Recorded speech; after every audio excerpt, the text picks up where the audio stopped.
Welcome to this new episode of Trini Trent TV, where we talk about the hits, the songs, the albums, and of course the eras and artists that we love. And one of those artists is none other than Miss Mariah Carey. And in this episode, we're going to be continuing our 5-part series, our deep in retrospect look at her amazing 30-year career. We are going to be diving into this episode and looking at how Mariah started to create her own sound on her terms. Then we're going to look at how her rebellion against her label led to a revolution in her artistry. Then we're going to be talking about her vocal changes, how her voice changed in the late 1990s.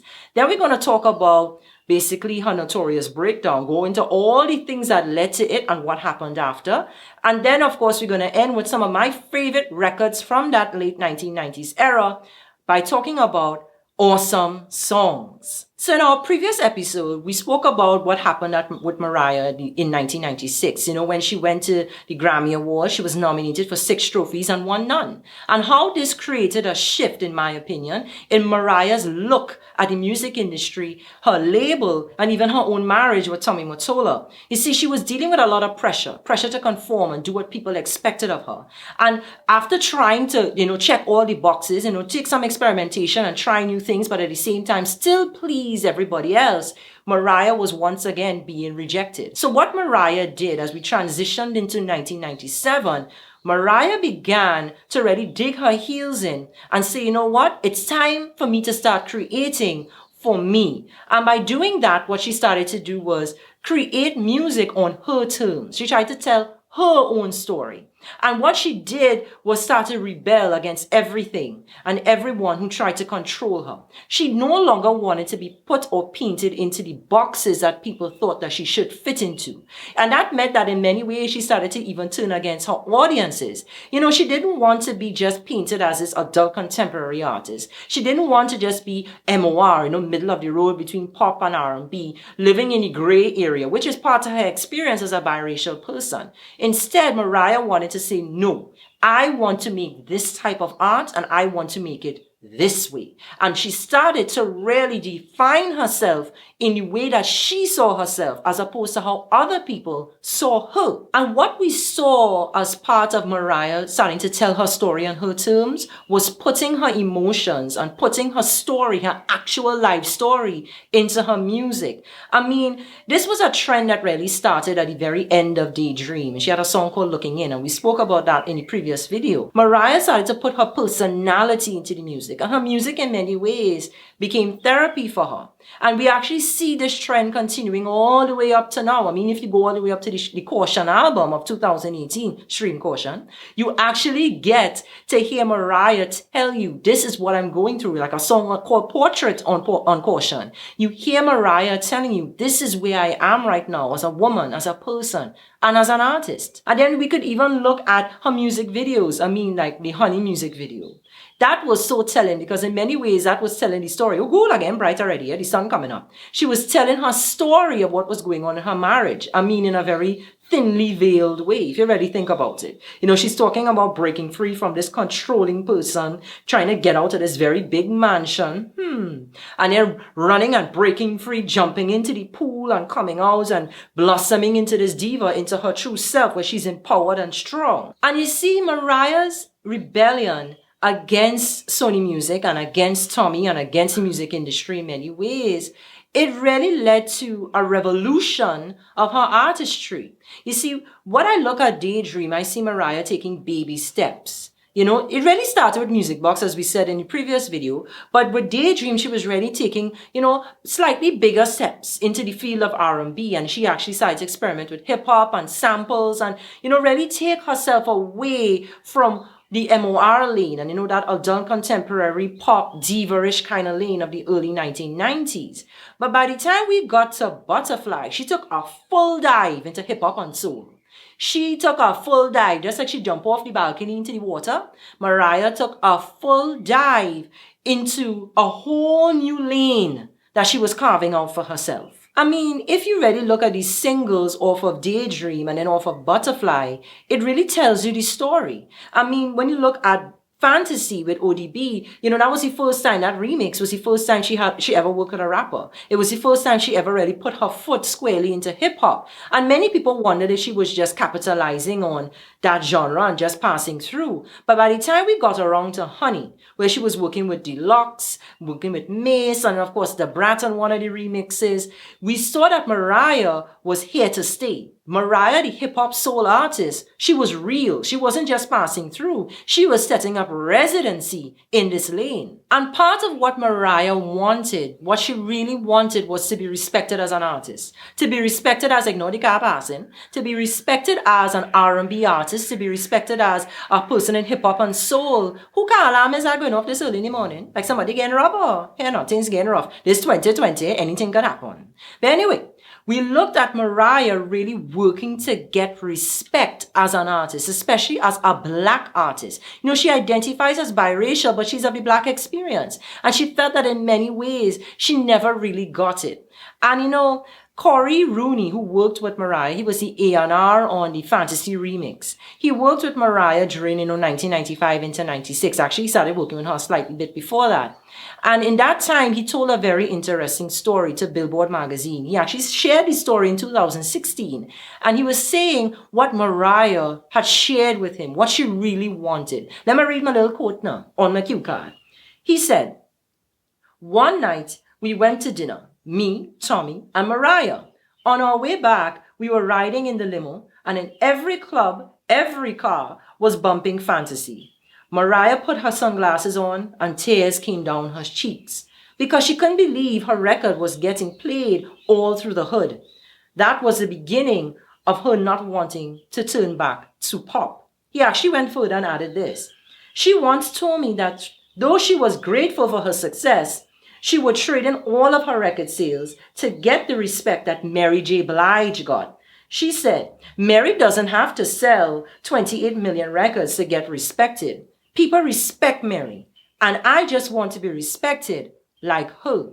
What Mariah wanted was to be respected for the R&B artist that she was. She wanted to be respected as a writer. She wanted to be respected as a producer, as an arranger. She wanted to be respected as somebody who wasn't just a fan of hip-hop and R&B, but was somebody who was actually a part of the culture. And she felt that in her early career, she was denied that in many ways. But now she was forging forward and affirming it for herself. But all of this came at a cost. You see, when Mariah started to stand more squarely in the shoes of herself as a black woman, she had always asserted herself as a biracial person and of the black experience. But now that she was making music that truly reflected that and really stood up as herself as an R&B hip-hop soul artist, she had to deal with a downturn in her commercial performance. She saw her sales go down. Her single sales were still great. She was still having hits on radio. But then when we look at her album sales, everything started to slow down.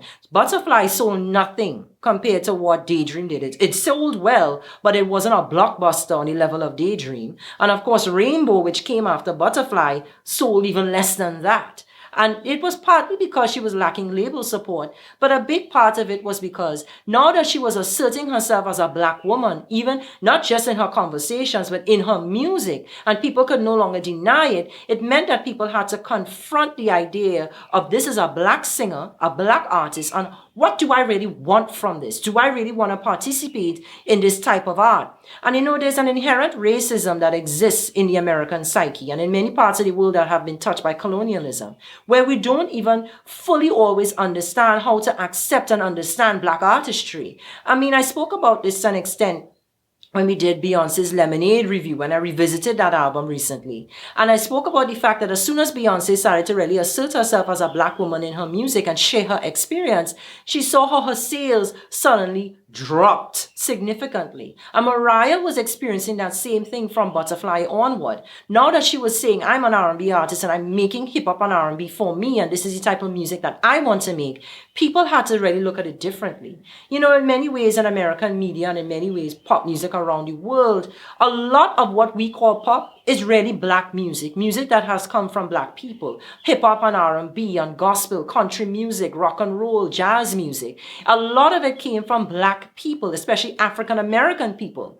And when we look at the music that has been created and the music that has been crafted, in order for it to be considered pop, in order for it to reach the widest audience, and in many ways the whitest audience, you have to strip away so many elements of it to make it palpable, to make it something that they will understand and they would appreciate. And they could not fully understand and appreciate the message that was coming from Mariah Carey as a Black woman. But in many ways, what we saw happening was something very interesting with Mariah.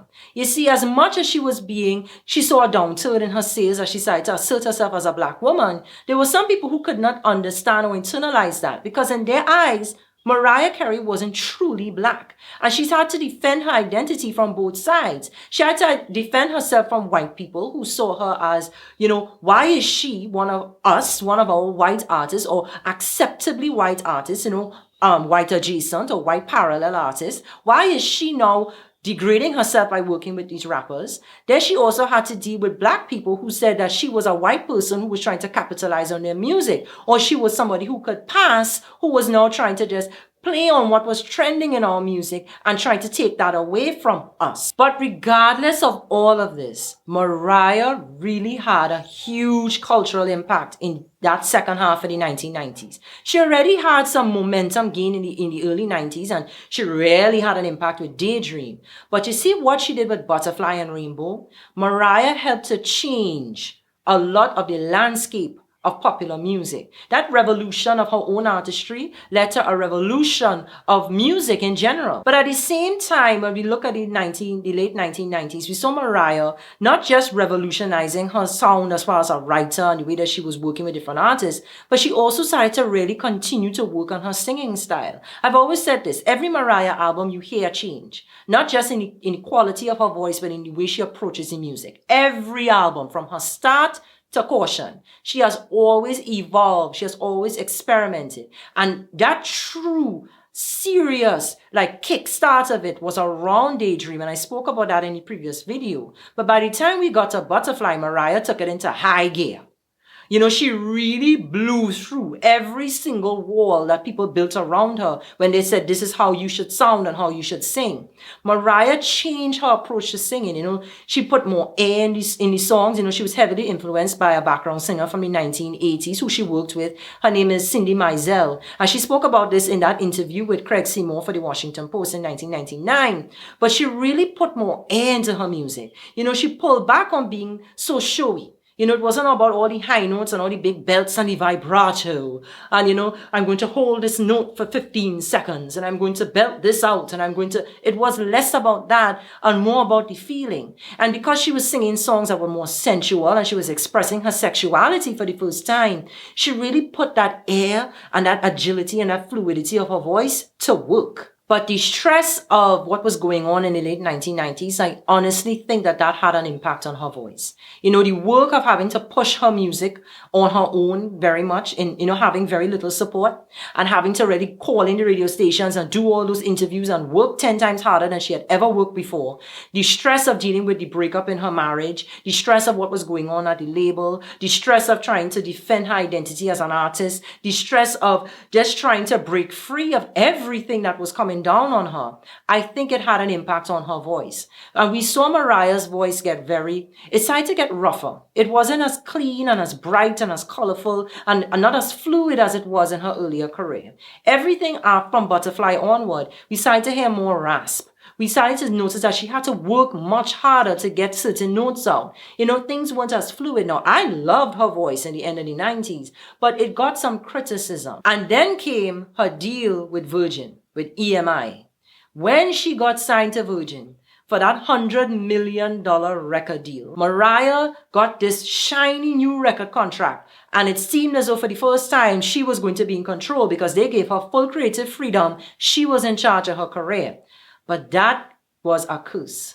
Behind it all, there was a secret jab that was waiting to come her way. You see, at the start of it, when Mariah got signed, she was at the very peak of her popularity. Coming off of the late 1990s, she was now the biggest selling artist of the decade. She had a #1 song every year for a decade, which had never been done before and hasn't been done since. She was the biggest selling female artist of the whole previous century and millennium. Mariah was one of the biggest artists on the planet. Ignore the van passing. Mariah was one of the biggest selling artists and most successful artists on earth. And she had done this in just 10 years.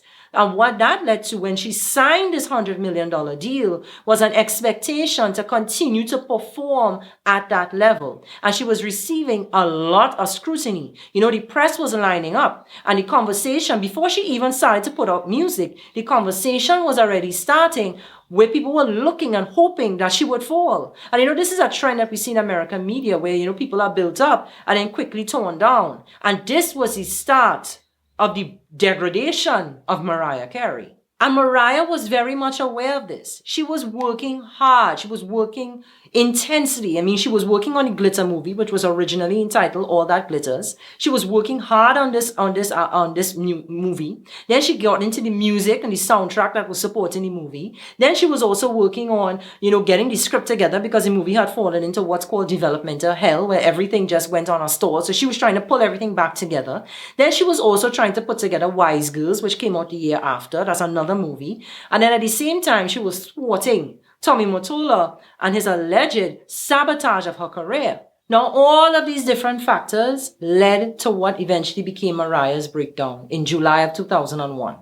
Mariah collapsed under the pressure. She couldn't take it anymore. This is actually before the movie came out. People think that she collapsed when the movie came out in September of 2001, but she actually had her breakdown in July. And she fell apart.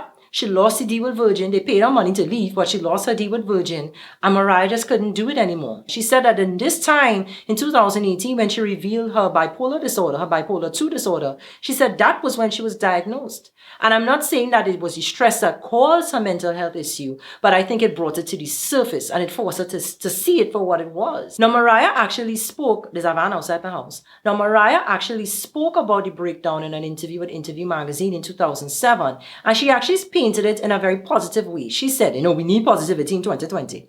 She says, I consider the breakdown a breakthrough. I needed to hit rock bottom, however it happened. I needed to understand the cost of pushing so hard, fighting so hard against the system. You just can't beat the system when they're fighting against you and are that strong. But was I out of control at that moment? Yes.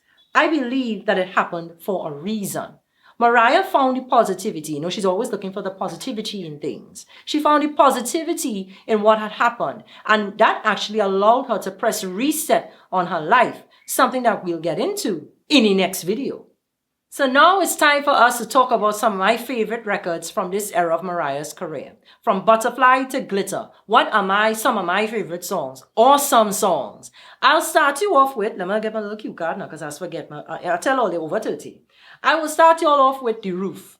That's a song that she sampled Shook Ones by Mobb Deep. And my favorite version of the song is actually the Mobb Deep extended version, which I think is like 5.5 minutes long, where she actually got to work with them on the record.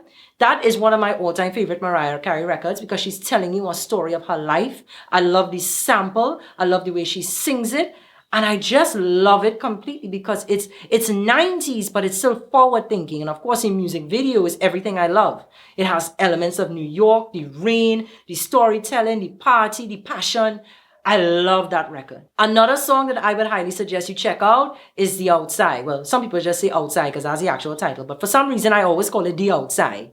I think it's so raw, it's powerful, and it's honest. She speaks about her biracial identity, but it could apply to so many of our lives in different ways. And just the way that she sings that climax, if that doesn't lift you out of your seat, I don't know what will. And the final awesome song I'll give you in this video is Cry Baby with Snoop Dogg off of the Rainbow album.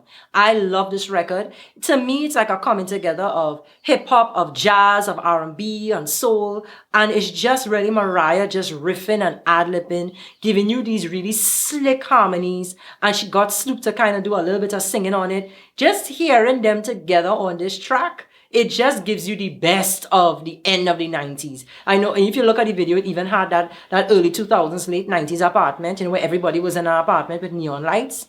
That was it. Thank you for watching this episode of Trini Trent TV. I know it was a very long one, but there was a lot to cover. We had to get through a lot. You know, the fact that I even recorded this video is a victory.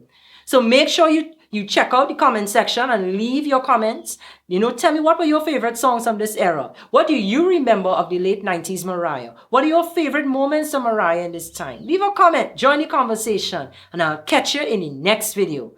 All right, all you. I'll go on. The sun burning my legs, mosquitoes starting to come out from the holes, and I need to be free. I need to break free from this situation. So I'll check you next time here on Trini Trent TV.